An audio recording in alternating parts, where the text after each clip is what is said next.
ओम साई राम। श्री साई सच्चरित्र अध्याय 10। दोस्तों, जैसा कि आप और हम मिलकर साई सच्चरित्र के अध्याय का श्रवण कर रहे हैं, तो आज इसमें हम अध्याय 10 का श्रवण करेंगे। अध्याय 10 की शुरुआत करते हुए ओम साई राम के नाम से शुरू करते हैं। दोस्तों, इस अध्याय में हम जानेंगे श्री साईं बाबा का रहन सहन, शयन, पटिया, शिरडी में निवास, उनके उपदेश, उनकी विनयशीलता, नानावली सुगम पथ। प्रारंभ। श्री साईं बाबा का सदा ही प्रेम पूर्वक स्मरण करो, क्योंकि वे सदैव दूसरों के कल्याणार्थ तत्पर तथा आत्मलीन रहते थे। उनका स्मरण करना ही जीवन और मृत्यु की पहेली हल करना है। साधनाओं में यह अति श्रेष्ठ तथा सरल साधना है, क्योंकि इसमें कोई द्रव्य व्यय नहीं होता। केवल मामूली परिश्रम से ही भविष्य नितांत फलदायक होता है। जब तक इंद्रियां बलिष्ठ हैं, क्षण क्षण इस साधना को आचरण में लाना चाहिए। केवल गुरु ही ईश्वर हैं। हमें उनके ही पवित्र चरण कमलों में श्रद्धा रखनी चाहिए। वे तो हर इंसान के भाग्य विधाता और प्रेममय प्रभु हैं। जो अनन्य भाव से उनकी सेवा करेंगे, वे भव सागर से निश्चय ही मुक्ति को प्राप्त होंगे। न्याय अथवा मीमांसा या दर्शन शास्त्र पढ़ने की भी कोई आवश्यकता नहीं है। जिस प्रकार नदी या समुद्र पार करते समय नाविक पर विश्वास रखते हैं, उसी प्रकार का विश्वास हमें भव सागर में से पार होने के लिए सद्गुरु पर करना चाहिए। सद्गुरु तो केवल भक्तों के भक्ति भाव की ओर देखकर ही उन्हें ज्ञान और परमानंद की प्राप्ति करा देते हैं। पिछले अध्याय में बाबा की भिक्षावृत्ति, भक्तों के अनुभव तथा अन्य विषयों का वर्णन किया गया है। अब पाठकगण सुनेंगे कि श्री साईं बाबा किस प्रकार रहते, शयन करते और शिक्षा प्रदान करते थे। बाबा का विचित्र बिस्तर। पहले हम यह देखेंगे कि बाबा किस प्रकार शयन करते थे। श्री नाना साहेब डेंगले एक 4 हाथ लंबा और 1 हथेली चौड़ा लकड़ी का एक तख्ता श्री साईं बाबा के शयन हेतु लाए।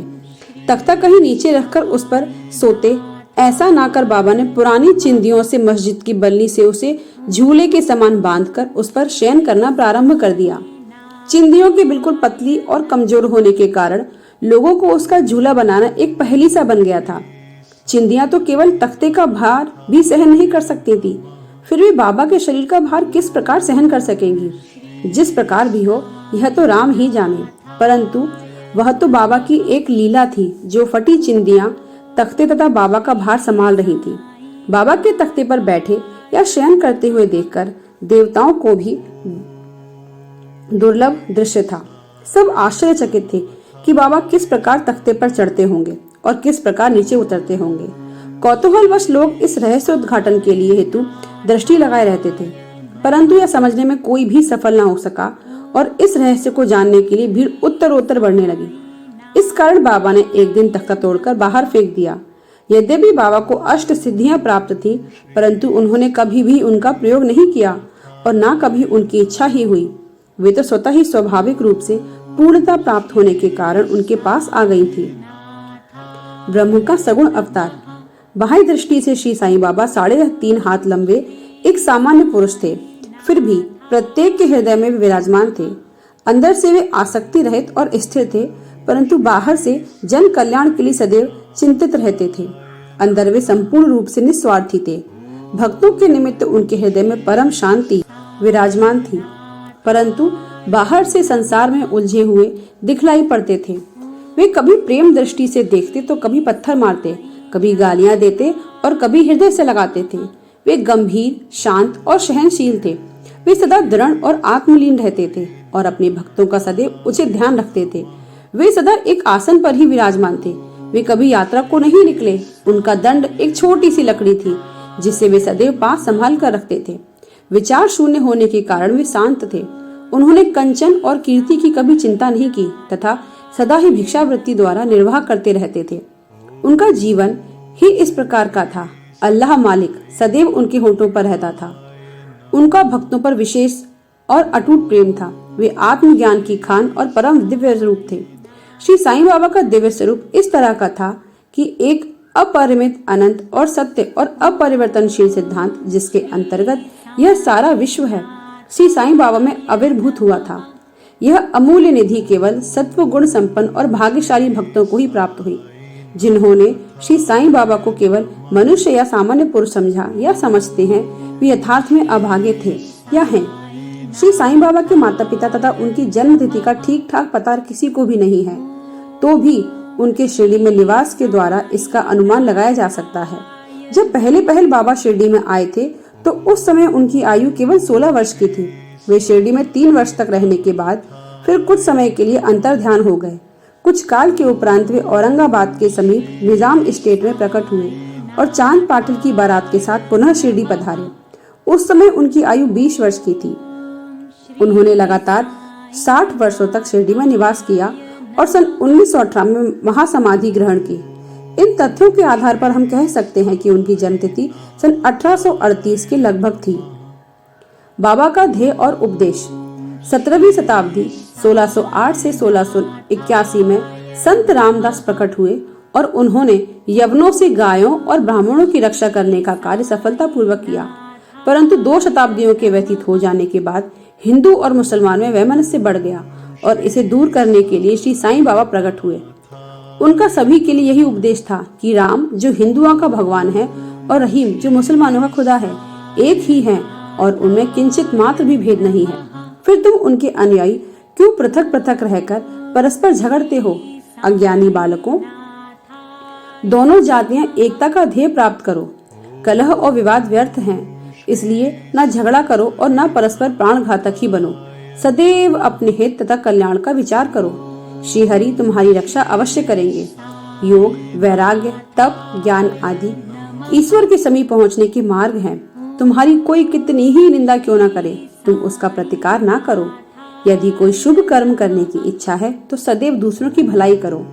संक्षेप में यही श्री साईं बाबा का उपदेश है कि उपर्युक्त कथनानुसार आचरण करने से भौतिक तथा आध्यात्मिक दोनों ही क्षेत्रों में तुम्हारी प्रगति होगी। सच्चिदानंद सद्गुरु श्री साईनाथ महाराज। गुरु तो अनेक हैं। कुछ गुरु ऐसे हैं जो द्वार द्वार हाथ में वीणा और करतल लिए अपनी धार्मिकता का प्रदर्शन करते फिरते हैं। वे शिष्यों के कानों में मंत्र फूंकते और उनकी संपत्ति का शोषण करते हैं। वे ईश्वर भक्ति तथा धार्मिकता का केवल ढोंग ही रचाते हैं। वे वस्तुतः अपवित्र और अधार्मिक होते हैं। श्री साईं बाबा ने धार्मिक निष्ठा प्रदर्शित करने का विचार भी कभी मन में नहीं किया। दैहिक बुद्धि उन्हें किंचित मात्र भी छू नहीं गई थी, परंतु उनमें भक्तों के लिए असीम प्रेम था। गुरु 2 प्रकार के होते हैं, नियत और अनियत। अनियत गुरु के आदेशों से अपने में उत्तम गुणों का विकास होता है तथा चित्त की शुद्धि होकर विवेक की वृद्धि होती है। वे भक्ति पथ पर लगा देते हैं, परंतु नियत गुरु की संगति मात्र से द्वैत बुद्धि का नाश शीघ्र हो जाता है। गुरु और भी अनेक प्रकार के होते हैं जो भिन्न भिन्न प्रकार की सांसारिक शिक्षाएं प्रदान करते हैं। यथार्थ में जो हमें आत्म स्थित बनाकर इस भव सागर से पार उतार दे, वही सद्गुरु है। श्री साईं बाबा उसी कोटि के सद्गुरु थे। उनकी महानता अवर्णनीय है। जो भक्त बाबा के दर्शनार्थ आते, उनके प्रश्न करने के पूर्व ही बाबा उनके समस्त जीवन की त्रिकालिक घटनाओं का पूरा विवरण कह देते थे। वे कभी संशयग्रस्त नहीं हुए। देहधारी होकर भी उन्हें देह की किंचित मात्र भी आसक्ति न थी। देह तो उनके लिए केवल एक आवरण मात्र था। यथार्थ में तो वे नित्य मुक्त थे। वे शिरडीवासी धन्य हैं जिन्होंने श्री साईं बाबा की ईश्वर रूप में उपासना की। सोते जागते, खाते पीते, बाड़े या खेत तथा घर में अन्य कार्य करते हुए भी वे लोग सदैव उनका स्मरण तथा गुणगान करते थे। साईं बाबा को ईश्वर मानते थे। शिरडी की नारियों के प्रेम की माधुरी का तो कहना ही क्या है। वे बिल्कुल भोली भाली थी। उनका पवित्र प्रेम उन्हें ग्रामीण भाषा में भजन रचने की सदैव प्रेरणा देता रहता था। यद्यपि वे शिक्षित ना थी, तो भी उनके सरल भजनों में वास्तविक काव्य की झलक थी। यह कोई विद्वता ना थी, वरन उनका सच्चा प्रेम ही इस प्रकार की कविता का प्रेरक था। कविता तो सच्चे प्रेम का प्रकट स्वरूप ही है, जिसमें श्रोतागण, चतुर श्रोतागण ही यथार्थ दर्शन या रसिकता का अनुभव करते हैं। बाबा की विनयशीलता। ऐसा कहते हैं कि बाबा में 6 प्रकार के विशेष गुण होते थे, यथा 1 कीर्ति, श्री, वैराग्य, ज्ञान, ऐश्वर्य और उदारता। श्री साईं बाबा में भी ये सब गुण विद्यमान थे। उन्होंने भक्तों की इच्छा पूर्ति के निमित्त ही सगुण अवतार धारण किया था। उनकी कृपा दया बड़ी ही विचित्र थी। भक्तों के हेतु वे अपने श्री मुख से ऐसे वचन कहते, जिसका वर्णन करने का सरस्वती भी साहस न कर सकती थी। उनमें से यहाँ पर एक रोचक नमूना दिया गया है। बाबा अति विनम्रता से इस प्रकार बोलते, दासानुदास मैं तुम्हारा ऋणी हूँ, कैसी विनम्रता है। यद्यपि बाह्य दृष्टि से बाबा विषय पदार्थों का उपभोग करते हुए प्रतीत होते थे, परंतु उन्हें किंचित मात्र भी उनकी गंध न थी और न ही उनके उपभोग का ज्ञान था। वे खाते अवश्य थे, परंतु उनकी जिह्वा को कोई स्वाद न था। वे नेत्रों से देखते थे, परंतु उस दृश्य में उनकी कोई रुचि न थी। काम के संबंध में वे हनुमान सदृश अखंड ब्रह्मचारी थे। उन्हें किसी पदार्थ में आसक्ति न थी। वे शुद्ध चैतन्य स्वरूप थे, जहाँ समस्त इच्छाएं, अहंकार और अन्य चेष्टाएं विश्राम पाती हैं। संक्षेप में वे निस्वार्थ, मुक्त और पूर्ण ब्रह्म थे। इस कथन को समझने के हेतु एक रोचक कथा का उदाहरण यहाँ दिया गया है। नानावली। शिरडी में नानावली नाम का एक विचित्र और अनोखा व्यक्ति था। वह बाबा के सब कार्यों की देखभाल किया करता था। एक समय जब बाबा गादी पर विराजमान थे, वह उनके पास पहुंचा। वह स्वयं ही गादी पर बैठना चाहता था, इसलिए उसने बाबा को वहां से हटने को कहा। बाबा ने तुरंत गादी छोड़ दी और तब नानावली वहां विराजमान हो गया। थोड़े समय वहां बैठकर वह उठा और बाबा को अपना स्थान घेरने को कहा। बाबा पुनः आसन पर बैठ गए और यह देखकर नानावली उनके चरणों पर गिर पड़ा। इस प्रकार अनायास ही आज्ञा दिए जाने पर और वहां से उठाए जाने के कारण भी बाबा में किंचित मात्र भी अप्रसन्नता की झलक न थी। सुगम पंथ, संतों की कथाओं का श्रवण करना और उनका समागम। यद्यपि बाह्य दृष्टि से श्री साईं बाबा का आचरण सामान्य पुरुषों के सदृश ही था, परंतु उनके कार्यों से उनकी असाधारण बुद्धिमत्ता और चतुराई स्पष्ट ही प्रतीत होती थी। उनके समस्त कर्म भक्तों की भलाई के निमित्त ही होते थे। उन्होंने कभी भी अपने भक्तों को किसी आसन पर या प्राणायाम के नियमों अथवा किसी उपासना का आदेश कभी नहीं दिया और ना उनके कानों में कोई मंत्र ही फूका। उनका तो सभी के लिए ही कहना था कि चातुर्य त्याग कर सदैव साईं साईं स्मरण करो। इस प्रकार आचरण करने से समस्त बंधन छूट जाएंगे और तुम्हें मुक्ति प्राप्त हो जाएगी।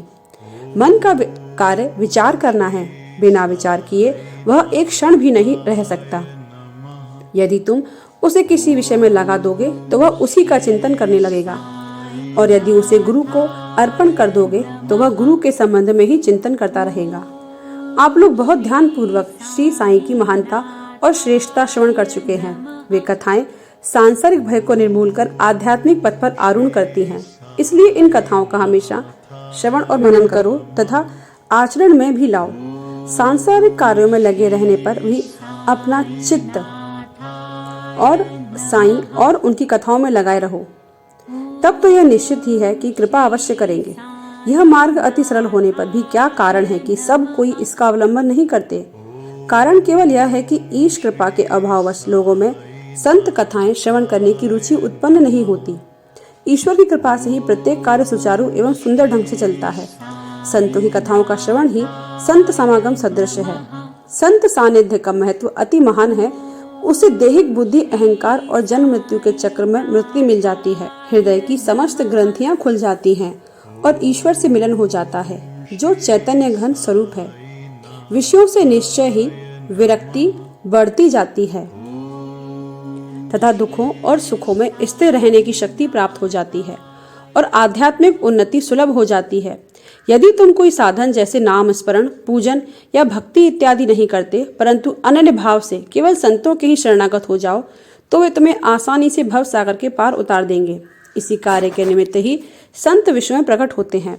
पवित्र नदियां गंगा, यमुना, गोदावरी, कृष्णा, कावेरी आदि जो संसार के समस्त पापों को धो देती हैं, वे भी सदैव इच्छा रखती हैं कि कोई महात्मा अपने चरण स्पर्श से हमें पावन करे। ऐसा संतों का प्रभाव है। गत जन्मों के शुभ कर्मों के फलस्वरूप ही श्री साईं चरणों की प्राप्ति संभव है।